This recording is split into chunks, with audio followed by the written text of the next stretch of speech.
So welcome to this video. Um, Today we're going to continue on the brake system. So this is the original brake system of the Citroen 1927 B14 with a brake booster. Let me hold it like this. Sorry about that. Okay, so what you have is the two shafts. Both shafts go through the bell housing of the original engine. The top shaft, there is the brake pedal attached, and it pivots on that shaft, but it also actuates a rod pushing down on an arm which is connected to the brake booster, and which also then operates the two levers for the rear brake and the longer one, more force, on the front brake. Front brake also has the rod from the actuator from the brake booster. So this is the initial valve you open. If you push the pedal down, the brake pedal, this will move down. You will open up the vacuum valve here, and the vacuum will go into the chamber, pulling a piston forward, which in itself then is connected to a lever here, and which starts pulling on the brakes. That is the system. So it all has certain angles, not that it matters that much. I'm sure you have some play, but this is the system. Now, to go to reality, we had the brake pedal, which is behind there, and it's going to be on this shaft. Because there's no room inside of, because normally the brake system was on the inside of the frame rail. I'm bringing it to the outside. One, because Chris from the Bracket Factory thought this was a really nice thing to see, which it is. Secondly, because in the meantime, there's no room inside anyway because of the cross brace for the gearbox, and we have also a steering box in the front. So it sort of has to be on the outside.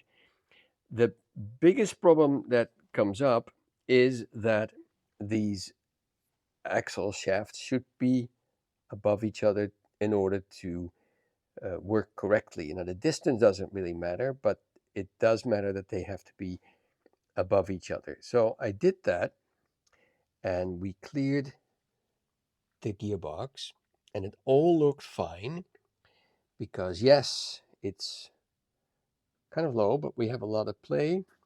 What I didn't think it would come to this, that if I put the lever, because these are the actual levers in real life. Let me show you. So this is the one that is actually, this is the one that here, this goes to the brake pedal. So this push down, then you have the pivot point, and you have an arm which actuates the brake booster. So if I press the pedal, you see that the pedal will open the valve where the brake booster, the piston, there's a vacuum going into this chamber. The piston is pulled forward, and it starts pulling this lower rod, and the lower rod is then connected again to an arm, and it is this arm for the brakes. So it will be connected here, and then we'd have this, the front brakes. Oh, this is kind of difficult to do with one hand. I'll get there. This goes there, and this goes there. But now we are close to the ground. This is about 18 centimeters. This is not a good height. I don't feel comfortable at all. If you zoom out, this is very low, lower than the sump is from the ground. Plus we're in the middle, sort of in the middle of the car, and I'm not comfortable with this. But the shaft had to be so low because we have to clear the gearbox, and the gearbox is much lower. Plus, these shafts do not go to the bell housing. They cannot go to the bell housing because there's no space. So this is the place that the rod had to be. And I made these beautiful brackets, nice looking brackets, strong brackets, but I sort of forgot, not sort of, I forgot that these levers are, yeah, they're sticking down. They're not flat, they're sticking down. And I did try, and I could flip this one over because the function is the same and the movement is the same, although it runs here, but I can put this on the inside.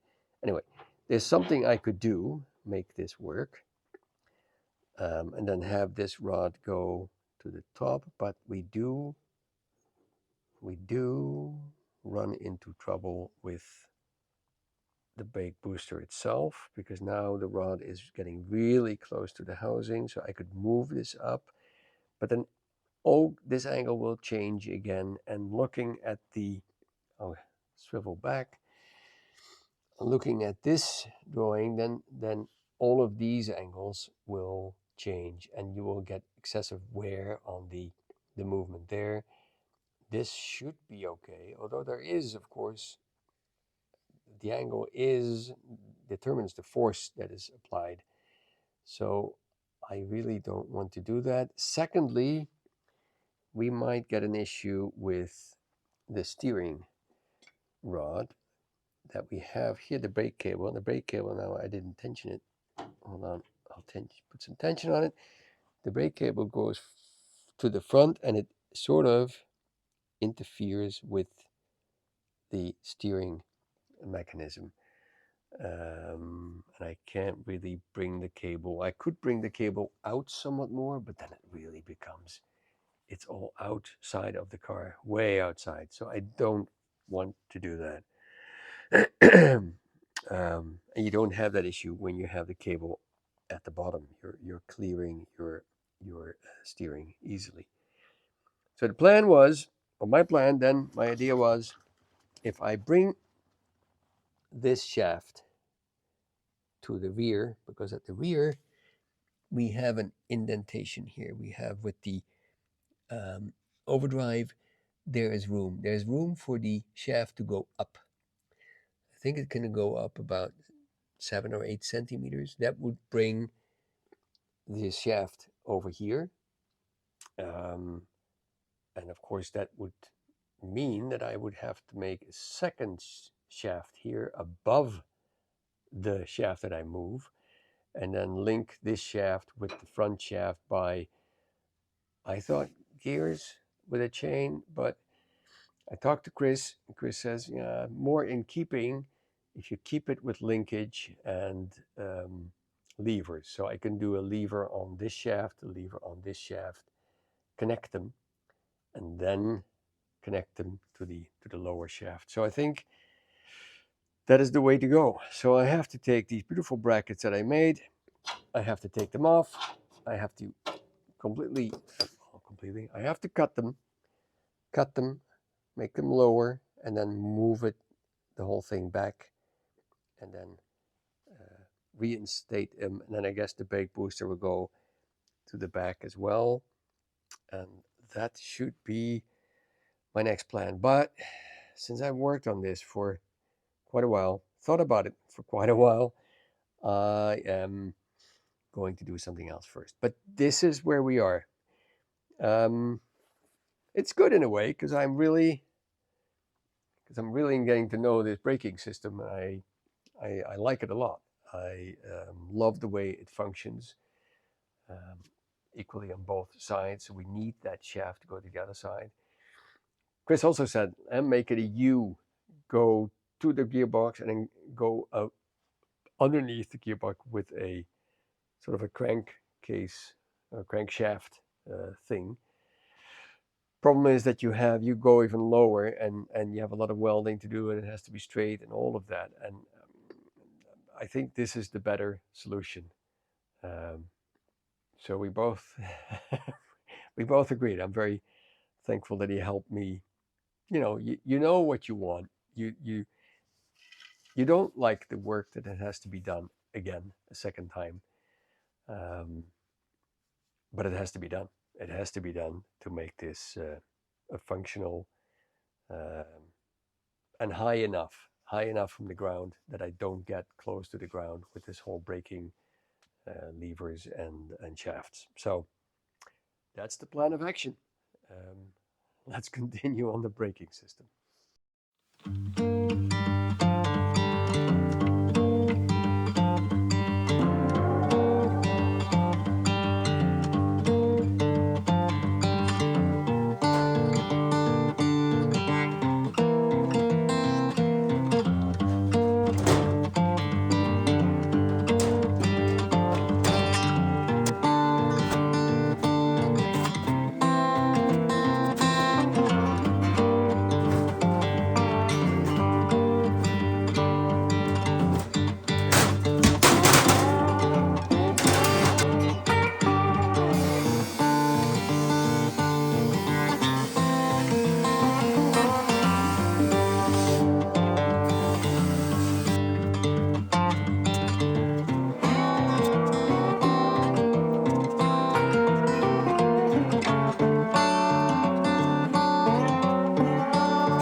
So I welded all the pieces in.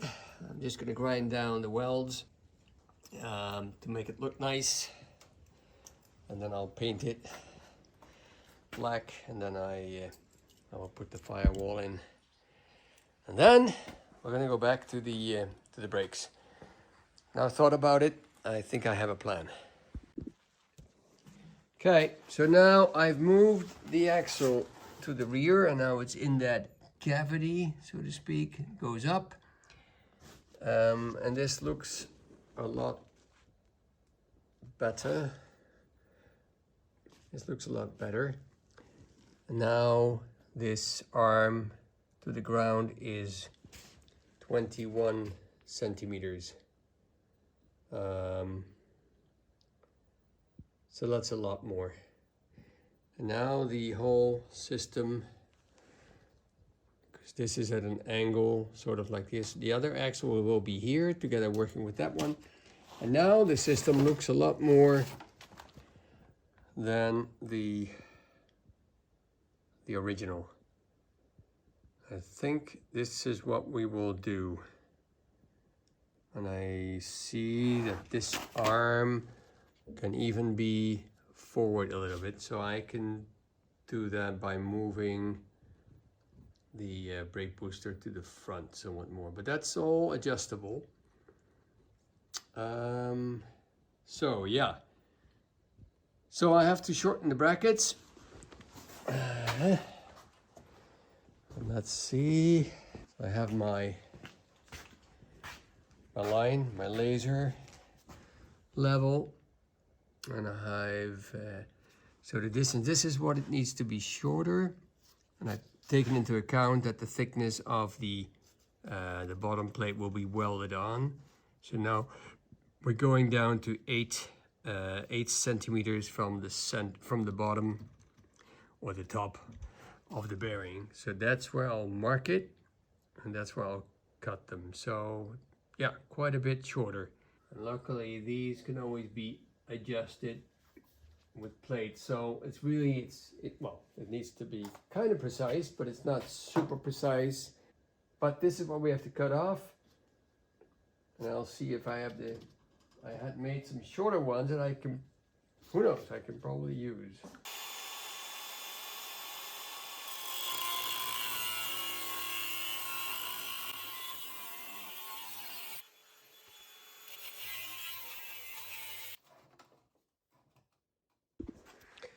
Okay, so I have cut the bases off and now have sort of set up the ones that are in line.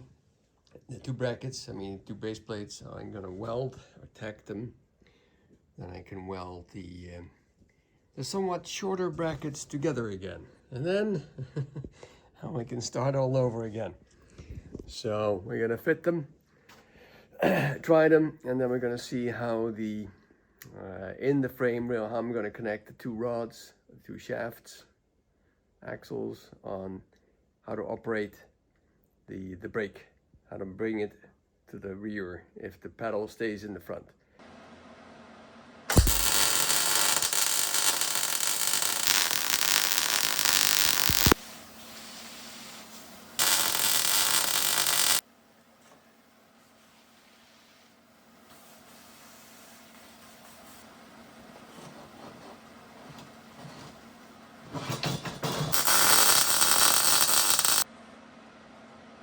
Say so myself, that's a nice weld. Okay, so now I have fitted the two brackets. So as you can see, the shaft is a lot higher. It used to be right there, I think. So it's gone up quite a bit, and it does have some room for the gearbox to bounce or come down. Yeah, could have gone up a little bit more, but I don't want it to go up that much. So here we are. So now we have the system, and it should be in a position something like this. I think the brake booster needs to go a little bit to the rear, but that's fine. That's absolutely fine. And then we have one shaft there. And we're going to have one exactly above here. And these two will be connected with levers. And then we have one lever on the outside that will push this down when you depress the brake pedal. And the brake pedal I have here on the floor that has the arm, which I don't think I'll use, so I might use the clutch pedal. The clutch pedal is somewhat similar, but it doesn't have this this little lever here. So I have to make I have to make two shafts, one there, one there. So I have to drill a hole. I have to make a whole system at the back of the chassis rail for it to stay supported, because there's no support now, because originally the gearbox of this 1927 car was fixed to the frame, and this one is with rubber, just as the engine is, so we can't use that as a fixing point. So I'm going to make a bigger bracket here, which will keep the two shafts in, with two bearings on either side.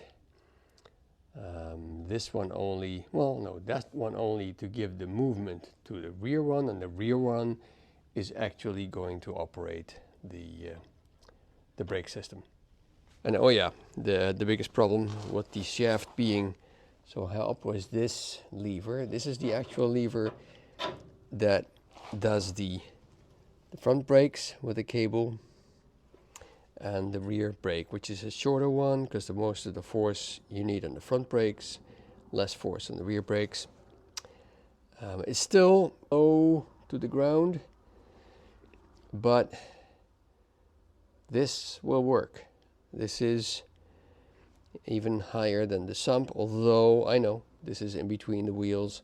or the axles, so we'll have a bigger chance of hitting the ground. But this I can work with. This is sort of what we can do. I don't want to flip it around. I think I talked about it last time. I could flip this one around so that the shorter end is at the bottom. The movement is the same, but the problem is that these then start crossing each other. Although I might turn the whole booster around. I can, and that will give me a few more centimeters. I can, but I don't know if it's going to work. Let me just try this. Let's see. Okay, well, bring you back in. So now I flipped it around. I flipped the bracket around, so now we have the long arm at the top.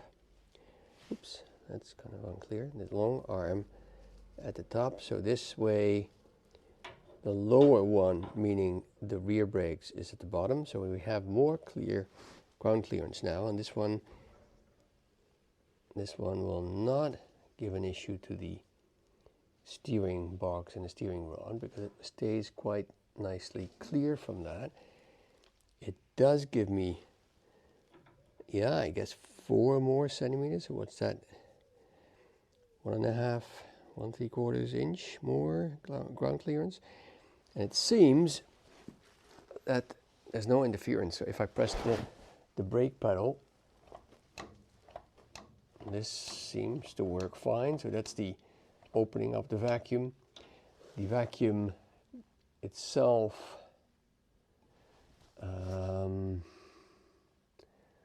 should not be an issue because the car ends here, so I could make a tube going away from that, so that should work. And otherwise I can still turn the brass part further, and that would not be a problem for the actuator either, because the actuator is clearing, and the actuator is just doing this. It's pulling itself, and there's just tightening the front brake, helping tightening it, and the rear brake. So this, yes, although it's a new setup, it's not the one that is in the book. This is the one in the book. But I think, so there you have the actuator at the bottom, the actual switch opening the vacuum at the top. But they're allowed to go at an angle because there are pivot points everywhere. So I'm worried about this only. This is the brake pedal pushing down, and then this needs to have these 2 swivel points. They have a function, but at this point, it works freely. There's no tension anywhere. I have to think about this one, but I think this would work. And the brake booster being at an angle down, that's the same in the original picture here. It's sort of tilted. It's downwards slightly, ever so slightly. But I don't think it will matter with the vacuum or the operating of the working of the brake booster. But let's now first concentrate on the base plate and the brackets for the two shafts above each other to make it connected with that one.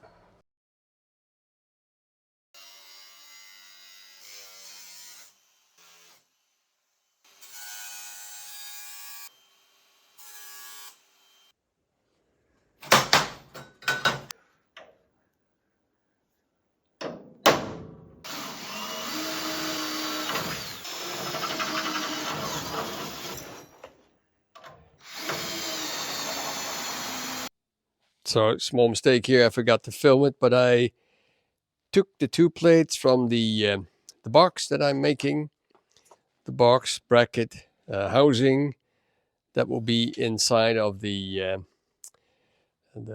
frame rail. And I drilled some holes, and it's well, we have it 2 different sizes. I'll explain it a little bit. So let me explain it. So this is the top view of what I'm going to build, and that is the side view. And this whole thing will be inside the frame rail.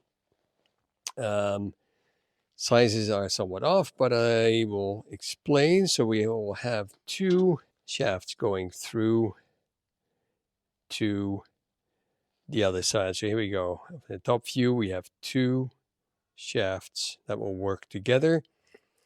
They will get both a little arm that will be connected. So this movement of this one will be copied on this axle, and this axle shaft will be right above the one that's going to operate the brakes.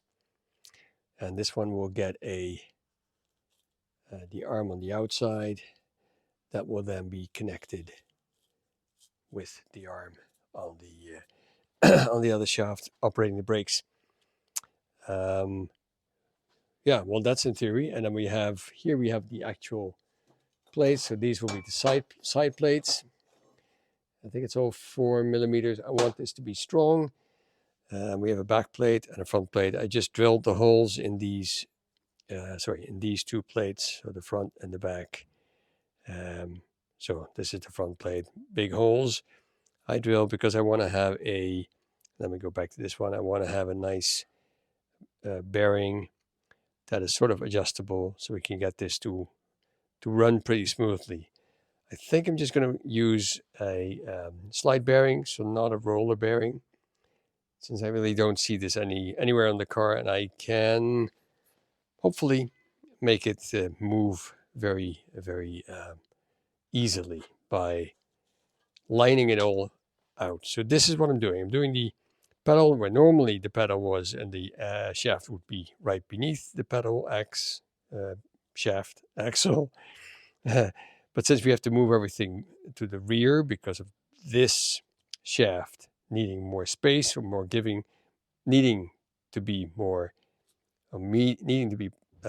moved up to get more ground clearance, I need to move that shaft towards the rear. And for that, I need to make this kind of a box with 2 shafts or axles doing that. I'm going to take you to the car once more. So, as we said, this is the big plate. This will be the plate for the box on the side of the frame rail. So that will be right there. And then it will be, 2 shafts will be coming through these holes. I'm going to make the box for the 2 shafts to move the movement to the rear. And I'm going to make the box, the bracket box, I don't know what you would call it, but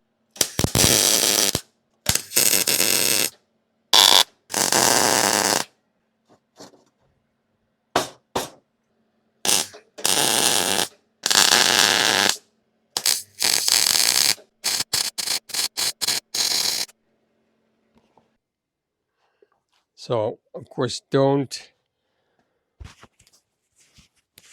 look at the 2 shafts length. That's not the point. The point is that this is the box, and then we'll have, of course, bearings on either side. Here we will have the brake pedal in there, and I can see already that that's going to be an issue. We need room here, and that's fine. Enough space or metal or whatever you want to call this. This will work. I guess we'll flip it. Okay, that's not going to work. Let's see. I do it this way around. Yeah. Okay, so this will be the brake pedal, and of course this has to go down further in order to operate. So I'll make an opening here, reinforce it. But anyway, we will have and it's going to be below one arm. I don't know if I should bring in the camera. Does this work? Yeah, sort of works. Okay. So we have an arm below here. We will have another fixed point on this shaft with another arm, and we connect the two arms. And on the outside, we will have another arm, which is also solid and which will move. I can't push it now because it's not attached, but that will operate the whole braking system. So what I think is going to work, which is good, which is very good. So I'll take you away a little bit, and then let's look at the car from a distance. I'll look at the braking. So I think that would look really nice, especially when, yeah, this is somewhat tilted. I don't think I have to really do that now. First, to do the two shaft with bearings and everything. And if that all works, then we can move to the brake booster. I feel confident that it's going to be strong enough when you depress the pedal that you won't break anything, and you will be able to brake. Haha, won't break anything, be able to brake. Yeah, anyway, that's the plan. That's where we are. I think that's a wrap. So that's the end of this video, and we will be going on vacation. Most and I will go. We're going to Canada, so I think also that's going to be the last what you will see of me, at least on the Citroen. I'll probably put something on what I find in Canada. We're planning to see some old car shows or film some nice, interesting stuff, but not on the Citroen. That will be left until we get back, and then it's just continue on the brakes. The brakes are the most important, not only because I like to slow down the car when you brake. Brakes have to work, but the clutch is a lot easier because I probably will leave it hydraulic, and the gas pedal, that's a simple pedal as well. I mean, it's a simple structure. I have to think 2 carburetors or 3 for the Triumph engine. But the brake is the most important. It's most important that I'm able to brake, and it's most important that it's done correctly.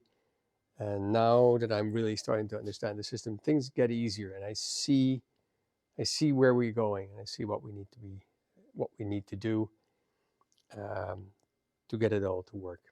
The only worry I have, no, it's not really a worry. I was going to say, every shaft or axle will turn freely, but I'm going to make the bearings float before actually maybe I make them float and then attach with bolts so you can adjust them. So it really moves very, very freely. So I'm not going to weld them in, so I can always adjust them.